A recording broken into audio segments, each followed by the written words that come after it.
Hi, this is Rabbi Pearl. Why I always travel first class in my mind. Many people are willing to pay extra to travel first class and to receive first class service in their accommodations. Why do we do that? Because it makes them feel much better, makes them feel more important. We too can choose to go first class during our stay on this planet, in this world. The only way to really do this is to upgrade our own self-image to first class status. We enjoy first class status in this world when we constantly realize that we are valuable and important. It's not based on the way anyone else talks to us or treats us. We are first class based on the way we talk to ourselves. We enjoy first class status in this world when we're constantly feeling grateful for all the good in our lives. We greatly appreciate every breath of oxygen that the Almighty has supplied us with.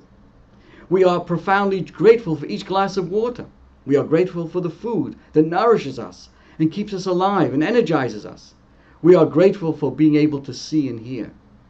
We are first class by being grateful for being able to walk and to use our arms and our hands.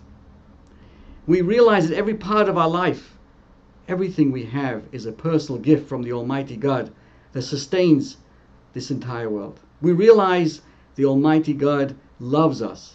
Everything we eat and drink and enjoy and appreciate is another aspect of the abundant gift the Almighty God has given to each and every one of us.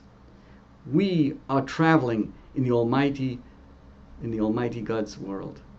We're zooming through an outer space on a very special planet, this world. Let's enjoy our journey. Since our mind, our self-talk, decides the quality of our journey, let it make a top priority that each of us live a first-class life.